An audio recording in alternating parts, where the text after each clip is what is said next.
Pero de un momento a otro le dio una fiebre gigante. El internista le dijo, ¿usted desde hace cuánto tiene ese soplo? Pues ese soplo resultó siendo un cáncer durísimo. Y el oncólogo me llamó y me dijo, tiene 3 meses de vida.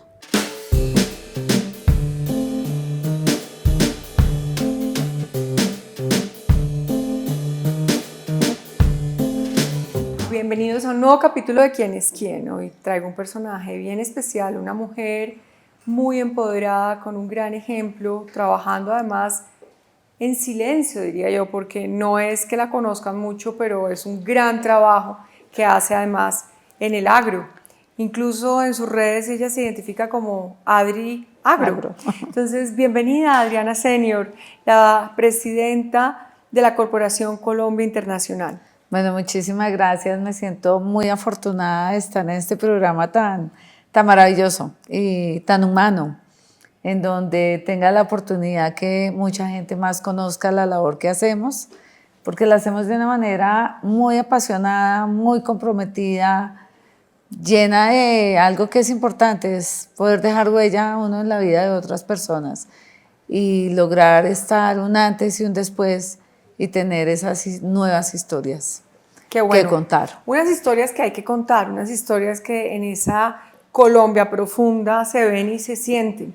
Y yo te diría que arranquemos por quién es Adriana, porque claro, tengo un dato de que es la nieta del fundador de Millonarios, o sea, que hay fútbol, acá hay, pero con una dedicación enorme, incluso en una campaña pro mujer.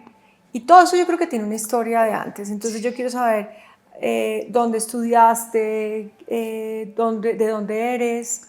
Cuéntanos un poco. Bueno, yo soy una mujer cachaco-costeña y tengo pues una influencia muy fuerte costeña, precisamente por la familia de mi papá, mi abuelo, barranquilleros, entonces tengo como todo ese sabor costeño y una familia muy cachaca, una mamá de una familia súper tradicional, increíble, con una bisabuela que fue alcaldesa de Facatativá, fue la primera mujer que usó pantalones en la historia, que andaba con revólver y le decían la coronela. Entonces tengo como tengo esa mezcla maravillosa y yo sí creo que todo esto tiene un trasfondo importante y era que cuando yo tenía más o menos como 5 años, en mi casa tenía un árbol de cerezo.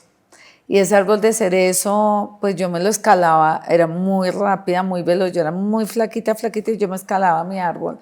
5 o 6 años y yo me metía a mi árbol y si yo veía algo como que me iban a decir algo porque yo era súper brincona, entonces yo salía y corría al árbol de cerezo y estando en mi árbol de cerezo, en la parte de abajo había un lote vecino de una familia muy pobre, absolutamente pobre, de una niña de mi misma edad.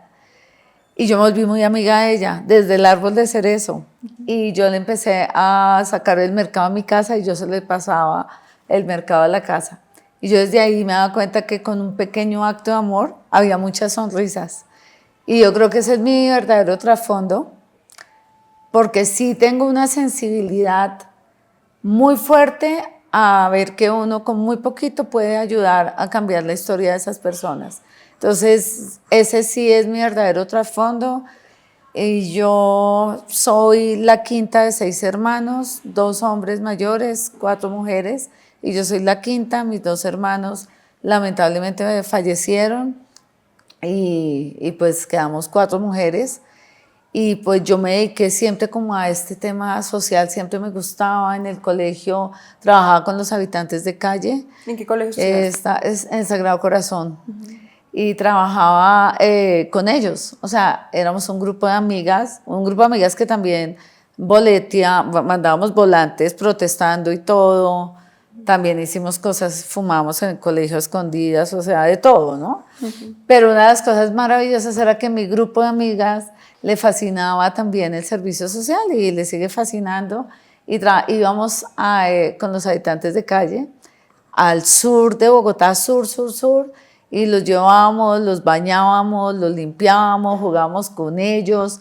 Me acuerdo que yo tenía un novio que tenía carro y en ese momento pues que tener carro era lo máximo y le pedía yo que llevara el carro y nos los paseábamos por Bogotá a los habitantes de calle, era demasiado emocionante. Y siempre como que siempre era esa búsqueda, una búsqueda que era una mezcla de espiritualidad muy grande, porque siempre me gustó el crecimiento espiritual, la búsqueda de Dios de mil maneras. Pues estudiaba en un colegio, pues imagínense, con monjas. De monjas. Entonces, pues no. Y de hecho, cuando yo tenía como 13 años, le dije a las monjas que me iba a volver monja y me dijeron que si estaba loca, que no iban a aceptarme. Revolucionarías el convento, sí. O sea, serían unas monjas modernas. Sí, pero era ese crecimiento espiritual, la vocación de servicio, la conciencia y esa sensibilidad al ser humano, como que sí ha sido desde muy que pequeña. Tengo uso de razón. Y bueno, estudias en el Sagrado Corazón, luego ¿qué estudias Bueno, entonces luego, cuando yo estaba en el colegio en último año, mi profesora era de literatura, era de la Academia de la Lengua, y yo soñaba con ser escritora. Eso tenía mi nombre, pues, artístico, y yo escribía, yo hacía obras de teatro. ¿Cuál era el nombre artístico? Es que era divino porque era el mismo Adriana, pero tenía H's y G's metidas y todo, entonces me parecía divino. Y yo fui muy emocionada a decirle que yo iba a estudiar literatura, filosofía y literatura, que eso era lo que iba a estudiar. Y ella me decía, Madame Senior, y me dijo, Madame Senior, no vas a estudiar eso porque te vas a morir de hambre. Y yo, o sea, mi ídolo me dijo eso y a mí me dio un desinfle, una desilusión enorme, y me dijo, te voy a dar el mejor consejo. Mi abuelo y mi papá tenían agencias de aduanas, entonces ellos, como tenían agencias de aduanas, pues era súper chévere porque pues era la primera agencia de aduanas del país. Entonces me dijo, tienes que estudiar algo por el lado de las empresas de tu familia. Y yo, pues como, listo. A ver, me ha presentado, me acuerdo tanto a la Nacional, a Psicología, bueno, todo, hice de todo. Y de hecho pasé que hoy digo, a estas alturas me ha encantado estudiar Psicología. Y entonces me presenté, no había la carrera como tal profesional comercio exterior, había comercio internacional y uno se graduaba de economista internacional, y yo terminé graduándome de economista internacional y me empecé a meter en los temas de comercio internacional. Empezando, ¿En qué universidad? Estuve en la Tadeo Lozano, estudié comercio internacional, después me fui a especializar a San Diego, en California, tenía mi familia en California y me fui a San Diego, después hice un MBA en los Andes y después hice un Global MBA en la Universidad de Tulane. Okay. Entonces como que sí me fui muy por el lado de administración y todo, pero caí en el mundo del agro en paralelo. Y en paralelo fue maravilloso porque cuando empecé comercio internacional, empecé en el proyecto del Guavio, que habían hecho unas importaciones temporales de maquinaria de equipo gigante, y yo me devolví, pues, cuando llegué me tocaba hacer el retorno de esas importaciones temporales, y el que fue mi jefe se fue para Becol, que era medicinas veterinarias, y me llevó. Y entonces yo terminé siendo muy chiquita, yo ni me había graduado, terminé siendo vicepresidente de suministros, pasé de Becol a Cegrasas, pero pues en un cargo de liderazgo, pero todo de casualidad, de diosidencia, porque sí, yo era hiper mega juiciosa y yo me volví muy juiciosa, ¿no? En el colegio fui brinconcísima, pero terminé siendo mejor alumna en el último año. Yo sí creo que las más necias en el colegio son muy exitosas profesionalmente, después porque son inquietas. Sí, o sea, no quiere decir nada, sí, no es nada. Es una traducción a. Sí, es como salirse uno del molde. Siempre me salí del molde y me sigo saliendo del molde. Me encanta la autenticidad. Yo creo que uno no puede dejar de ser lo que es uno. Y entonces, estando ahí, terminé en Acegrasas, y terminé en Acegrasas porque cuando yo llegué, yo había llegado a hacer soporte de la vicepresidenta de Acegrasas, que era una mujer, y llevaba 8 días, y ella llegó furiosa, cogió la cartera y dijo, yo no me dejo maltratar de nadie, y se fue. Y yo, 8 días, yo no tenía ni idea, y quedé encargada de la vicepresidencia y terminé siendo la vicepresidente, pero con algo maravilloso, y es que empecé a ver que las importaciones de materias primas, como manejaba suministros, manejaba también compra de palma localmente, y manejaba camioneros. Entonces me inventé un modelo que pues hoy eso no está permitido, pero era ponerme de acuerdo con la competencia pues para fijar precios, porque yo chiquita pues como que me cañaban y yo no. Y nos pusimos de acuerdo y me fui a donde mi jefe, el gran presidente, que mucho, para hacer más corta la historia, hoy es mi presidente de la CCI, de la Junta Directiva. Menciona quién es para que lo... Bueno, es Carlos Antonio Espinosa, el presidente dueño y de toda la familia de Racafé, de Alianza Team.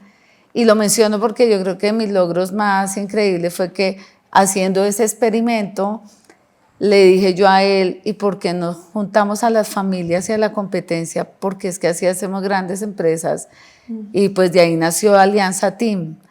Y es hoy semejante empresa tan maravillosa de este país, que es gigante, y nació por una idea de una persona que empezó a trabajar en esto y que era chiquita. ¿Te sientes orgullosísima? Orgullosísima, y siempre seguía al lado de él de una manera u otra. Y pasa pues como esa historia, y yo estando en Hace Grasas me llaman, Clara María Sanín, la hermana de Noemí Sanín, era presidente de Acuanal y Ceniacua. Bueno, Acuanal en ese tiempo no existía, el centro de investigación de Acuanal, el gremio de los camaroneros, y ella necesitaba una vicepresidenta y me llamó a entrevista, y literal en la entrevista me dijo, no, quédate desde hoy. Y yo me acuerdo, me fui a donde Carlos Antonio y me dijo, tú estás para volar más allá. Me da tristeza, creo que es la primera vez que yo le vi los ojos aguados a él, pero tú tienes que volar. Y me fui a liderar el gremio, terminé liderando el gremio, fundamos un centro de investigación, el primer centro de investigación de acuacultura a nivel mundial de camarón blanco. Entonces allá duré muchísimos años, y en ese tránsito, cuando yo estaba en Acuanal, conocí mi novio. Voy a meter mi tema personal, pero eso hombre, es pero importante. para allá vamos, yo quiero saber de Adriana todo. Y entonces conocí a mi novio, yo estaba, me iba a ir a San Diego y necesitaba el TOEFL, y me fui a preparar pues en una academia de inglés, el TOEFL. Y cuando yo llegué allá, el director académico era un hombre guapísimo, churrísimo, antipatiquísimo, que me cayó muy mal por lo antipático. Y un día el profesor mío no fue a dictar clase, y el que reemplazó a ese profesor era el director académico. Y ese director académico llega y me empieza a decir que le explique dónde era mi casa, cómo era cómo vivía, nada. Y terminé y me dijo, no entendí nada, repita. Y yo, pues me cayó así, muy gordo. En ese momento fue cuando se murió mi hermano mayor. Mi hermano mayor se murió porque hacía ejercicio extremo y se le dio un paro. Él tenía 28 años, muy joven, y se murió haciendo ejercicio, le dio un paro cardíaco dormido y se murió. Y yo me retiré de la academia, me fui con mis papás a recoger a mi hermano porque se murió en Cali. Y él se había ido de paseo a visitar a una novia y se murió allá. Y entonces fue un proceso muy difícil para mis papás. Un duelo. Un duelo duro, y yo fui la que le conté a mis papás, porque ahí yo tenía otro novio que estaba en Cali. Entonces pues yo no me había noviado, solamente lo había conocido. Y bueno, pasó el tiempo y de un momento a otro me llamaron de la academia, él personalmente, yo estaba en Hace Grasas, nunca se me olvidará, y me dice que me va a invitar a un asado. Y yo, era un sábado, y yo dije, pues sí, como rico un asado, y pues están invitándome a unirnos, ¿no? Pues a que volvamos, claro, ¿no? A estudiar, a que paguemos otra matrícula. Claro, no, pero yo juré eso, ¿no? Cuando yo llegué dije, bueno, listo, ¿a dónde llego? Yo me acuerdo que yo tenía mi primer carro comprado por mí, que eso era nuevecito, entonces yo llego, ¿no? O sea, eso fue amor. Amor, y me dice, no, yo te recojo. Y yo, ¿cómo así van a invitar o sea, todos los alumnos los recogen personalizado? Bueno, pues él me recogió, nunca se me olvidará, y nos hemos perdido, íbamos a Suachoque y nos perdimos. Él llevaba el trago de la fiesta, del asado. ¿Esa pérdida o no? Y en esa pérdida hombre... No, yo creo que de pronto se la inventó, no fue maquinada. Y este hombre era el más divertido, o sea, el que me caía gordo. Yo lloraba de la risa, era tan divertido que yo puedo decir que en ese instante yo me enamoré de él. Era tan divertido y además era divino, era increíble, pero súper simpático. Llegamos tardísimo, obviamente, el trago llegó tarde y por la noche dijo un grupo, nos vamos a bailar a Café y Libro. En ese tiempo Café y Libro era, y yo soy hiper mega salsa, yo soy bailarina, me muero, ir a bailar salsa. Me muero, entonces yo bailo salsa, merengue, todo, yo amo bailar, o sea, y la es música una de mis cosas, es me increíble. encanta. Y terminamos bailando en Café y Libro y este hombre bailaba de película, pero no, pues es que era el príncipe. No, es que era, yo puedo decir que me tragué enormemente de él. Y pues para hacer corta historia, nos ennoviamos, yo me fui para San Diego, terminamos, me fui para San Diego, pero seguíamos hablando y el amor me pudo y me volví y nos casamos. Qué buena historia. Sí, yo me volví, nos casamos, él se había vuelto cristiano, yo me volví cristiana, fue un encuentro más espiritual divino, nos casamos por ambos cultos, porque mis papás no creían en el cristianismo, nos casamos por lo católico y por lo cristiano. El matrimonio cristiano lo hicimos nosotros, el matrimonio católico pues mis papás. ¿Él era de dónde? Él era bogotano, pero su apellido es Bruce, es un apellido escocés, la familia de él. No, lo pregunto porque como era el director de la academia, no sé si era extranjero o no. Era Bruce, sí, es un apellido escocés. El bisabuelo de él llegó acá a Colombia y mi tatarabuelo llegó acá. Nosotros somos de familia judía, pero así hasta mi abuelo fue practicante judío, entonces teníamos como una cantidad de cosas como que nos unían muchas cosas. Pero se casaron por el cristianismo. Entonces nos casamos por el cristianismo y por el catolicismo. Y cuando nos casamos por el cristianismo fue 8 días antes de mi matrimonio preparado por mis papás. Y yo me acuerdo que cuando se terminó mi matrimonio, mis papás me dijeron, pero después de que vieron esa ceremonia tan divina, tan divina, llena de amor, de canciones, ellos lloraban, ellos no se imaginaban, ellos fueron como por cumplir. ¿Actualmente sigues siendo cristiana? No, actualmente soy muy creyente, okay. Muy creyente. Me he dado cuenta que pues mi relación con Dios es demasiado profunda. Me di cuenta que no me interesa la denominación. Vivo en una libertad y en una relación con Dios tan profunda, con el Espíritu Santo. Soy súper bibliocéntrica, amo la Biblia profundamente, me la he leído no sé cuántas veces, yo creo unas 6 veces, me he leído la Biblia completa y cada vez confirmo que todas las religiones llegamos a la esencia que es el amor. Y a eso me dedico, hago mis meditaciones, hago un curso de milagros todas las mañanas a las 6 de la mañana, tengo un grupo de meditación que es búsqueda de Dios divina, en donde nos damos cuenta que somos vulnerables, pero que si damos amor, pues esa es la esencia, donde nos damos cuenta que esto no se trata de pecadores y pecados, es buscar la voluntad de Dios y vivir un camino fantástico de la mano de Dios.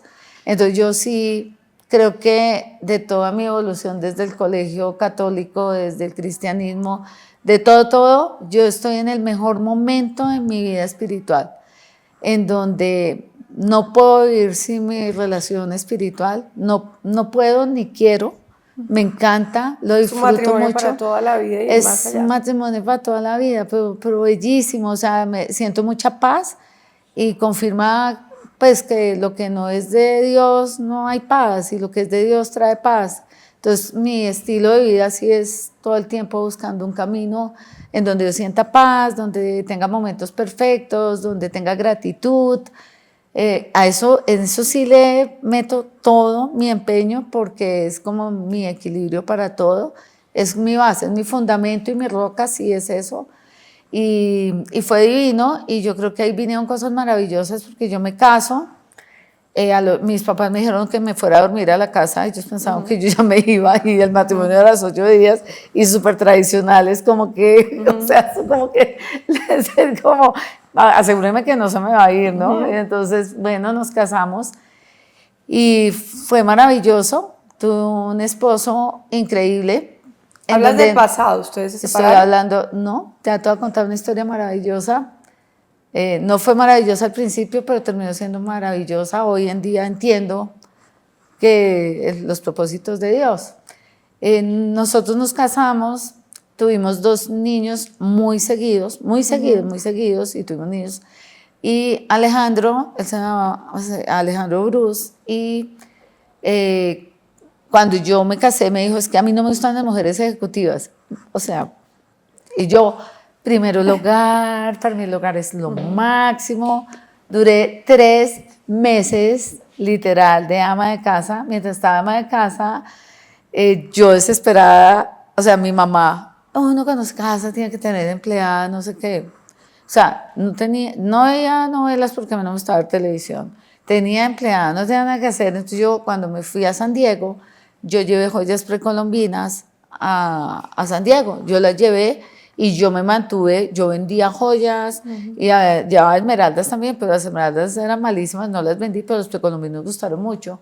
Y yo terminé vendiendo hasta en Newman Marcus, o sea, me fue súper bien. Y yo me acordé de esas joyas y llegué y él una vez no llegó en esos, como a los 3 meses o 2 meses, no llegó a almorzar, me encontró hecha un mar de lágrimas y yo diciendo, es que yo no me veo en esta vida, pero tengo una idea, nos vamos a inventar una empresa de joyas precolombinas, dame una plata, de nuestra plata, y yo la multiplico en un mes. Era el día de la secretaria, venía el día de la secretaria era famosísimo, y como yo tenía todos esos empresarios que había conocido, yo estaba en un gremio, yo me senté con ministros desde chiquita, o sea, para mí nunca esos cargos de liderazgo para mí eran muy normales, yo nunca me sentí como a un lado como mujer, y ahora que trabajo con las mujeres me doy cuenta lo mal que pasa uno muchas veces no, muchísimo. Y entonces empecé a vender las joyas precolombinas, las compré un lote y las vendí. Me acuerdo que Carlos Antonio fue uno de mis compradores, las vendí y yo al mes había multiplicado la plata, pero de una, y le vendía a todas las empresas. Y empezamos a producir hasta que nos llegó un pedido para Alemania, y en ese pedido para Alemania nos hicieron un pedido de mostrario para imponer la moda precolombina en la Feria Ambiente. Y yo, pues, la señora que me hacía las joyas fundía eso a la cera perdida, y la cera perdida tú puedes hacer lo que quieras porque es un molde y tú lo fundes. Y entonces la señora me dijo, todo lo que le pidan diga que sí. Y yo, pues todo lo que me pidan digo que sí. Y me pidieron un mostrario y todo. Cuando llegaron las joyas, eso se fue en barco porque llevaban canastos, hamacas, todo lo étnico nuestro, sombreros divinos, eso era para una feria. Y cuando llegaron mis joyas, ellos me han pedido plateado y dorado, me han pedido unos poporos. Yo he llevado el libro del Museo del Oro, sean esos poporos y que se vean como originales. Entonces, cuando se fundían las cosas, salían rotas, pues eran como originales, nosotros mandamos eso así. Y los collares pues, se veían divinos, pues obviamente, y esas señoras altototas alemanas se veían, wow. Y llegan allá a destino y cogieron los collares y hacían así, y la señora que me hacía los precolombinos le puso hilo. Y se rompieron. Y se rompían del peso, y no hilo de joyería, así no se rompieron. Lo plateado se volvió amarillo porque en el transcurso de esto se dañó toda la mercancía. Entonces dijeron los alemanes, no, esto no. No, que los habíamos engañado. Y en ese tiempo era fax y nos llegaban hojas y hojas y hojas de fax. Bueno, tenaz, nos tienen que devolver todo otra vez. De hecho, la señora dijo, la que nos hacía todo, dijo, pues ustedes me lo recibieron, y si ustedes me lo recibieron, pues yo no, ustedes tendrán que volver a pagar. Y yo le dije, esposito, el problema de nosotros es que no producimos. Ese es el lío, no producimos porque yo vendo un hueco, pero no producimos. Pongamos a producir. Puse un aviso en El Tiempo, en primera página, que decía, busco operarios de Galería Cano. Yo no sé cómo no me mandaron. Y así llegó Edilberto, quien es hoy mi asistente. Edilberto trabajaba allá. ¿Y cómo se llamaba el negocio de ustedes? Se llamaba Bruce, que era Bruce, que es con C, y C de Senior, que era el mío, pues se llamaba Bruce Pre-Colombian Art Accessories. ¿Y eso se acabó? No, eso te cuento qué pasó ahí, porque se acabó y no se acabó. Empezamos a exportar, conseguimos la marca de la maquinaria, era italiana, nos fuimos a Arezzo con mi esposo a estudiar todo cómo se hacía todas las fundiciones, compramos la maquinaria, trajimos un contenedor, montamos una fábrica de joyas precolombianas y empezamos a exportar. Y nos iba muy bien, nuestro primer negocio pues fue en México, terminamos exportando en varios lados y le competíamos a Galería Cano porque éramos más baratos.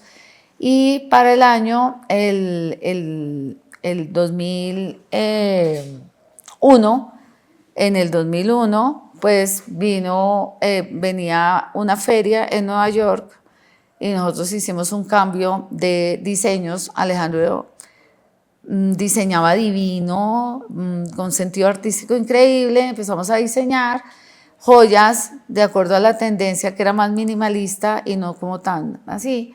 Y nosotros nos íbamos el 11 de septiembre, era el 9 de septiembre, pero yo cumplí años el 10, y ya ahí ya había nacido mi tercera hija, que nació en julio de ese año. Entonces yo dije, no, pero pasamos con mi cumpleaños y nos subimos en el avión de Avianca a Nueva York el 11 de septiembre. No. Y cuando estamos en el avión, dijeron que los cielos estaban cerrados, nos bajan del avión a la sala de espera, vemos en el televisor la segunda Torre Gemela, o sea que si yo me hubiera ido el 9, todo mi evento era en el World Trade Center.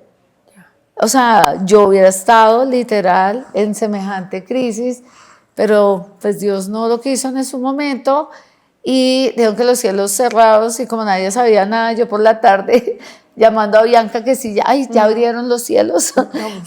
Y ahí esa fábrica yo le propuse a Alejandro, le dije, esposito, cerremos la fábrica en diciembre, vendamos todo en Exportesanías y cerremos la fábrica, cerrémosla, no paremos, cerremos, o sea, dejemos de producir, sigamos con la empresa y todo. Y en el año 2002 empieza un año muy extraño. En febrero estábamos en el Nogal, llegamos 5 minutos antes de que explotara la bomba, 5 minutos antes. Cuando subimos a saludar, eran 50 años de una tía, subimos a saludar y en el momento en que saludamos explotó la bomba. Entonces fuimos pues víctimas de la bomba del Nogal y fue durísimo, ¿sabes? Yo me acuerdo que salimos pues de milagro, éramos asfixiados y salimos. En marzo yo me caí de un caballo y me fracturé la séptima vértebra, casi a punto pues de quedar paralítica. Duré con un corsé amamantando, pues además todavía estaba con mi bebé, pero bueno, me caí. Eso fue en marzo y en abril nos fuimos para una finca al Cisga y Alejandro se fue en un kayak con un amigo. El kayak no tenía flotador, se volteó el kayak y Alejandro lo sacaron prácticamente muerto. De un velero sacó prácticamente muerto, salió morado, tuvo que dar respiración, todo. Y entonces eso era como una cosa y otra, pero pues yo, no, o sea, siempre como de buen ánimo, tal. Y nos íbamos en septiembre Pero sobrevivió a ese incidente. Sí, sobrevivió a ese incidente y muy extraño, le hicieron una radiografía y apareció una vértebra fracturada, pero nada más. Y nos íbamos de paseo en septiembre porque era nuestro aniversario y mi cumpleaños y nos íbamos a ir el 9, él era pues arquitecto y él estaba trabajando, terminando una casa a 1000 y se empezó a adelgazar, Tenía 35 años y se empezó a adelgazar. Y yo dije, pues es el estrés del viaje porque tiene que entregar la casa, pero de un momento a otro le dio una fiebre gigante, un día antes de nuestro viaje, y yo le dije, ¿por qué nos vamos donde un internista? Y llegamos donde un internista, el internista le dijo, ¿ustedes de hace cuánto tienen ese soplo? Y él, ¿cuál soplo? Pues ese soplo resultó siendo un cáncer durísimo.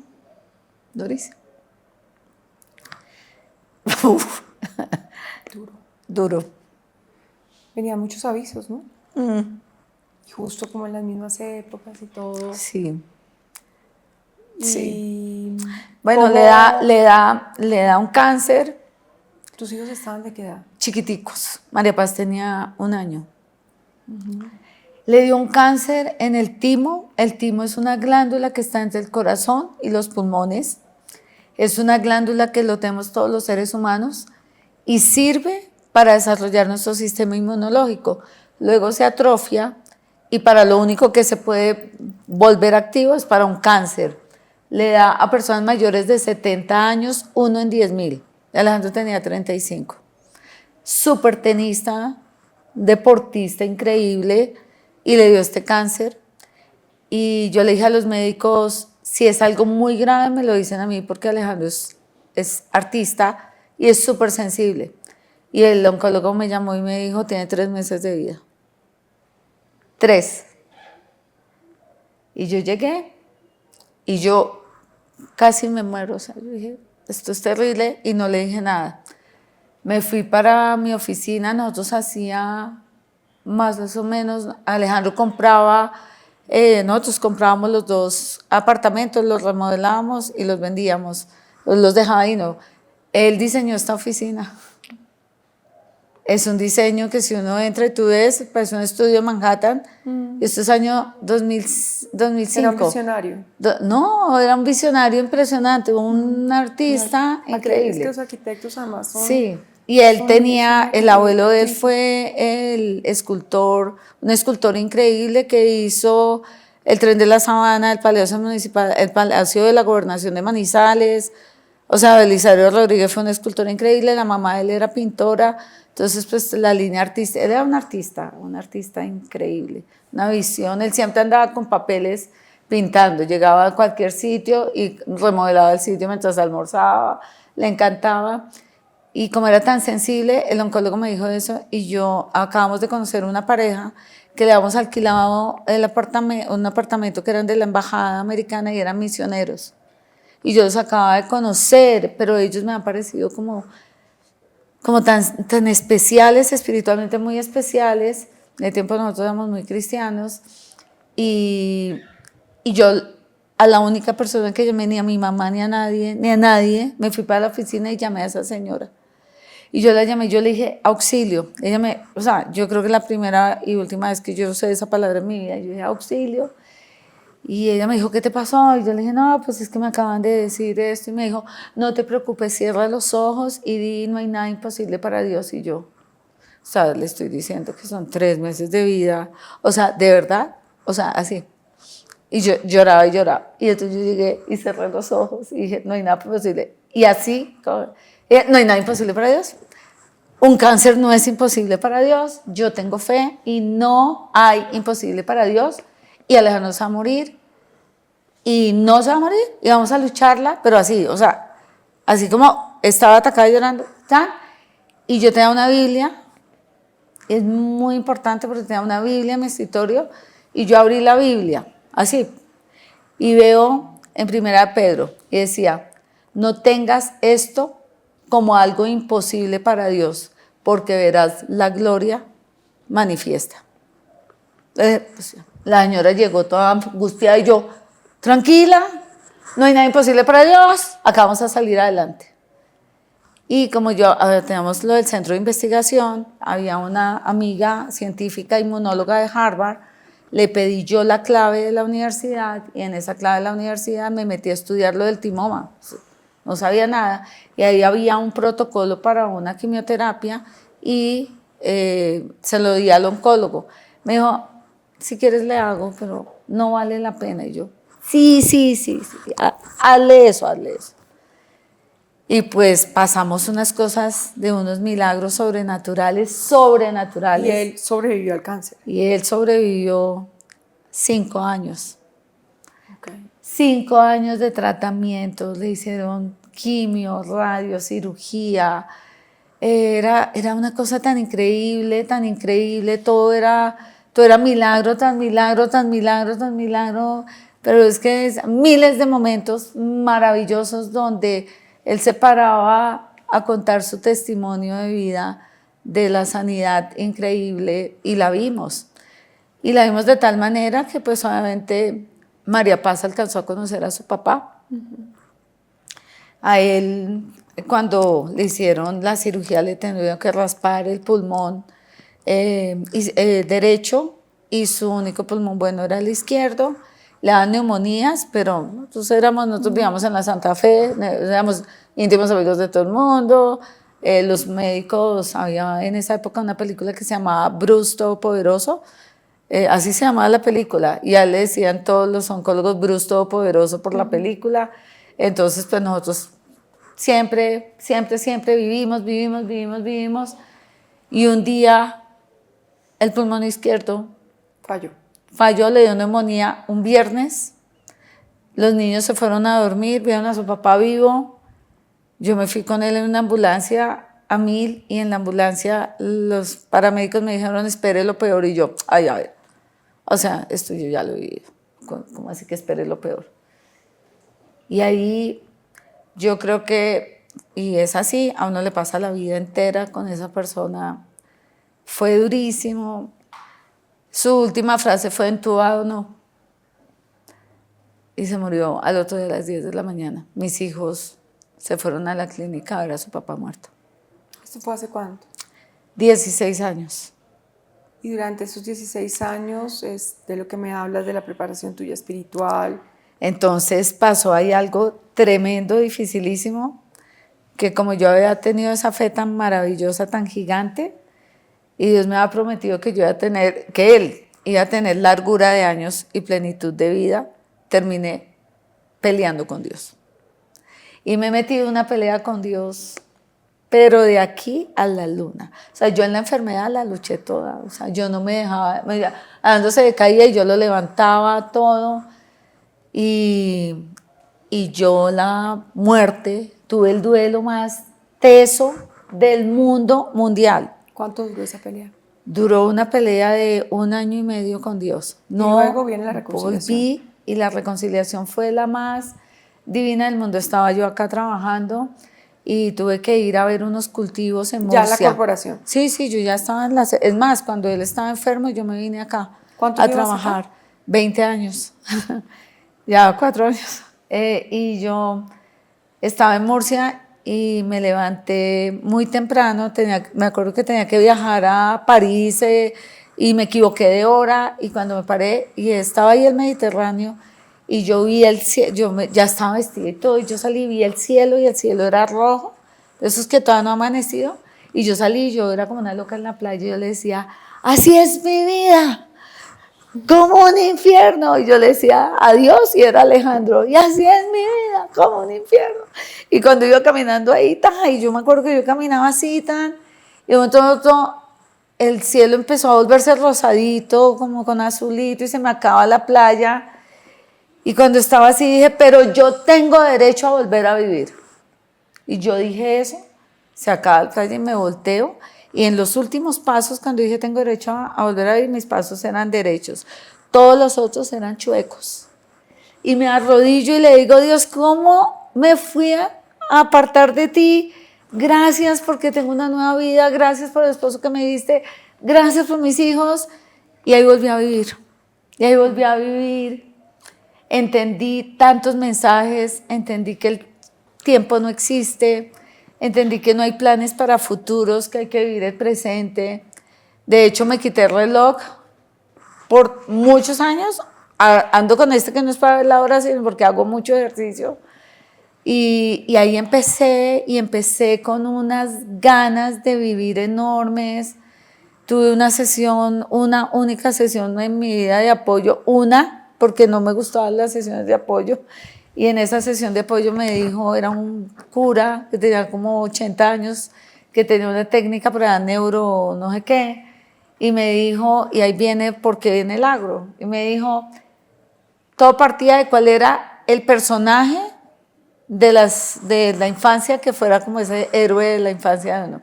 Y el mío era Heidi, la niña de la pradera. Yo la amaba, pero la amaba, o sea, para mí Heidi era... Con el abuelito dime con tú. El abuelito dime Abuelito tú. dime tú. Y en el abuelito dime tú siempre, ese abuelito fue como mi hermano, mi segundo hermano, que fue para mí lo máximo, que murió ahora en pandemia en el 2020. Era él el que cuidaba de mí, el que me apoyaba, y yo era así, yo me moría por ella. Y cuando él me hace todo su análisis, sale porque a mí el campo me fascina, porque me encantaba el verde, porque me encantaba, ¿se acuerdan que había una amiguita paralítica y ella la ayudaba? ¿Por qué todo esto? Entonces él hace todo ese análisis y llega y me dice, ¿y qué dejaste de hacer por casarte? Y yo le dije, ¿qué dejé hacer por casarme? Me dije, no, pues que me devolví de mi especialización y yo quería era hacer una maestría y yo paré mi maestría por casarme. Me dijo, pues te vas y haces una maestría ya. Y yo, sí, ¿cómo así que me voy a hacer una maestría ya? ¿Cómo hago para hacer una maestría ya? Y fue cuando me fui a los Andes, estaba a hacer el MBA. Justo salí ahí, al mes empezaba. Y llamé, me presenté, dije yo quiero, bueno, me admitieron y hice la maestría. Y esa maestría tenía más propósitos. Yo era ciclista, de soltera, ciclista, y competía con acegrasas, me fascinaba la bicicleta. Y volví, porque me dijo que volviera también a mi bicicleta, me volví tenista, pues yo amaba la bicicleta. Y entonces, bueno, volví a montar en bici con mis compañeros de la universidad, conocí gente maravillosa, mis hijos chiquitos, divinos, pues yo los saqué adelante sola, pues solísima, porque pues 6 años de enfermedad y después sola, mis hijos espectaculares. Y pasó ahí el tiempo, terminé mi MBA con mucho esfuerzo porque estudiaba todos los días, trasnochaba, no tenía sábados y domingos. Bueno, era increíble, pero valía toda la pena. Y era chévere porque venía y yo implementaba todo lo que aprendía porque pues yo presidía la entidad, era una delicia. Entonces, bueno, me gradué con muchos honores de la universidad, muchos honores, fue fantástico. Y cuando terminé el MBA, mi compañero de estudio, yo tenía 3 compañeros de estudio, éramos un grupo de 4, uno de ellos me dijo, ay, hay una cosa que se llama el Global MBA y tú eres global. Entonces yo dije que tú eras perfecta para ese programa y yo no voy a estudiar más, ya, suficiente, y además acabé de terminar. Y bueno, yo ahí en el intermedio pues sí conocía una cantidad de tipos, nada que ver con mi marido, nada que ver. El cuento es que terminé presentándome a ese Global MBA y un señor de mis compañeros, éramos 5 colombianos, el resto eran 5 asiáticos, europeos, brasileros, había 5 mexicanos. Es un programa divino, solamente éramos 25 alumnos, súper chévere. Y estando ahí, ese señor llegó y dijo que nos reuníamos con alguien que hubiera hecho el programa, y en esa reuníamos a alguien que se hubiera hecho el programa. Ese señor llegó tarde y a empezar la reunión y yo dije, uy, no, ¿cómo así? Y él se presenta y dice, hola, buenas noches, yo soy Carlos Benavides y soy divorciado. Y yo, ¿y quién le está preguntando el estado civil a este señor? Otro que te cayó mal. Pésimo, pues imagínate, llega tarde y dice que tal, yo no. ¿Y terminaste entonces? Y terminé en noviada con él, nos ennoviamos hace 12 años, nos casamos el año pasado. Felicitaciones. Y volví a empezar. Bueno, pues muchas felicitaciones, esas son las segundas oportunidades que llegan. Que la vida te manda y que muy merecidas son. Sí, hoy como que siento y lloro, es como de felicidad, como decir, todo tenía un propósito. Y yo me acuerdo que una persona me dio una promesa divina, que desde ahí nacen mis manillas, y esa promesa fue que mis tiempos postreros iban a ser mejores que los primeros. Y ha sido así. Y así es. Ha sido maravilloso. El después ha sido maravilloso. Ver a mis hijos que son de película. ¿Cuántos años tienen tus hijos? Mis hijos hoy son muy grandes y estoy muy sensible porque mi hija mayor se casa. ¿Y se casa cuándo? En un mes. Ok. Pero viene una etapa divina, que seguramente vendrán los nietos. Ay, sí. El gozo de los va a ser hijos. la mejor abuela del mundo, me los va a gozar. Mis papás me enseñaron a ser unos abuelos increíbles, seré la mejor abuela.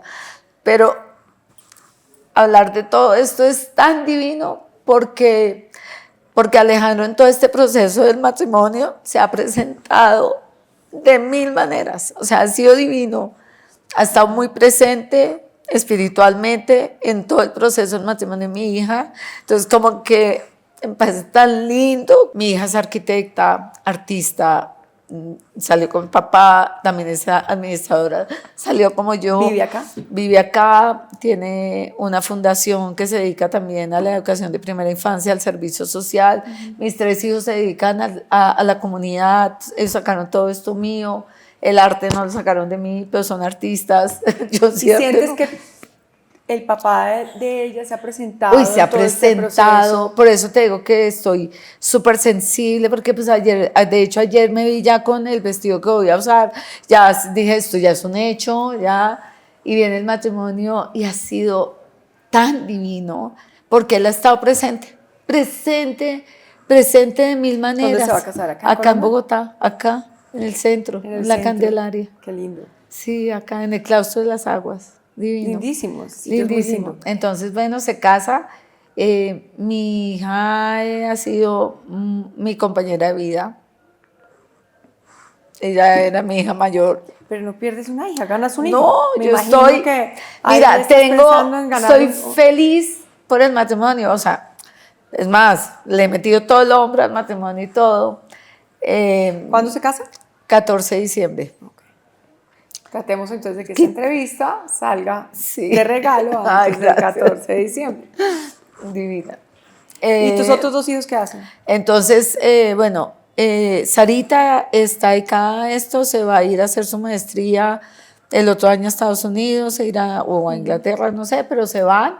El esposo, que es el hombre más maravilloso del mundo, llevan 10 años de O sea, novios, otro hijo para ti. pero súper hijo, lo amo con todo mi corazón, la adora. Es de esas parejas que uno quisiera que todas las parejas fueran así, ambos son súper deportistas, súper ñoños, súper trabajadores, Él también es se arquitecto. adoran. No, él es economista y matemático y hizo su MBA en MIT, es pilísimo. Ok. Ellos dos son una pareja divina y siguen siendo, pues, lo que pasa es que Sari y yo somos muy Súper unidas. unidas, entonces yo sé que, pues, va a ser el momento más espectacular de mi vida, verla y verla feliz, me hace feliz, pero sí estoy desde ayer en un nivel de nostalgia, otra vez. O sea, la entrevista fue perfecta. Sí. Cogimos a Adriana en el momento que Estoy es. súper nostálgica porque, pues porque sé que sí voy a estar con ella y todo, pero Sari sale de su casa a casarse, ella vive conmigo, divina, y Yo te entiendo, porque yo tengo 3 hijos y estoy en la misma situación. Sí, entonces Así que, como que este tema nos hemos gozado el matrimonio todos. Sigue Mateo. Mateo es físicamente idéntico al papá y también tiene mucha personalidad el papá. Son es como yo no molesto, ese Alejandro reencarnado en él. Es de mi colorido, pero su fisonomía, su caminado, sus manos, hace un movimiento que hace Alejandro, eso es muy igual. ¿Qué hace él? divino. Y él es psicólogo y administrador, acá hizo su maestría. ¿Vive acá? No, él es muy intermitente. Mateo es un viajero del mundo, divino. Se fue a hacer su maestría en Nova, en Portugal, en innovación y emprendimiento. Le gusta el emprendimiento, le gusta ser empresario, le gusta eso. Y también con una sensibilidad increíble. Él se fue hace 6 años, se fue a un kibutz a Israel, estuvo trabajando en un kibutz, ha vivido, pues vivió en Portugal, ha estado en México. Es un habitante del mundo. Es un habitante del mundo, su trabajo es virtual, quiere emprender, le gusta el turismo y le gusta el turismo de naturaleza, está loco por montar un emprendimiento además increíble que sea como un retreat y que haya turismo, pero retreat con los elementos, los 4 elementos, entonces de eso fue su tesis, entonces es fantástico. Y María Paz, que es pues, de película, bueno, los 3 son de película, es que de verdad María que Paz, Mateo es de película, Mateo además es hiper mega divertido y es súper mindfulness, entonces él es psicólogo de todas nosotras, ¿no? Divino. ¿Y María Paz? Y María Paz es la chiquita, entonces imaginarán, y ellos le llevan muchos años. ¿Pero ella vive contigo? Vive conmigo, no, los tres hoy viven conmigo. María Paz empezó estudiando Derecho y se retiró de Derecho y hoy estudia cocina y es la chef más increíble que te puedas imaginar. Ella lleva estudiando cocina empíricamente hace 6 años y ya lleva 1 año y medio en la Mariano Moreno. Ella va a irse a Madrid a seguir estudiando, pues por nuestro judaísmo y este tema, ya tenemos la nacionalidad española, ella quiere estudiar en España. Por los sefardí. Por los sefardí, pero porque teníamos todos los enterrados en cementerios hebreos, entonces casi salió de una de esas nacionalidades. Pero María Paz es una chef que nadie se alcanza a imaginar, es increíble, cocina como los dioses, entonces ya montó también un emprendimiento, hace servicio de catering y da clases de cocina y es alucinante. O sea, mis 3 hijos tienen lo mejor que yo pueda querer en mi vida, son 3 seres humanos, ¡wow! Maravillosos. Bueno, esta es una historia real, una historia de una gran mujer que ocupa un cargo muy importante y el protagonismo de esta entrevista se la lleva a ella. Yo no voy a entrar a hablar de tu trabajo ni de la empresa, de mis mujeres rurales, sino siento que acá tenemos una historia de vida inspiradora que ha pasado por unos procesos muy duros, de ser la niña del árbol de cerezos a pasar hoy a ocupar un cargo como el que tiene y siguiendo siendo esa niña de los cerezos, a mirar la parte social para ver cómo ayuda. Entonces yo quiero agradecerle a Adri Rural, que después hablaremos de todas esas historias rurales y todo lo que has hecho, pero agradecerle este espacio de corazón y espero que nuestros seguidores puedan ver esta entrevista completa en quienique.com y donde se van a llevar muchas sorpresas y seguro ustedes van a querer comunicarse con ella y a querer saber más de ella. Muchísimas gracias, Adri, y te felicito. Qué buena entrevista, muy humana, genuina y sobre todo de corazón.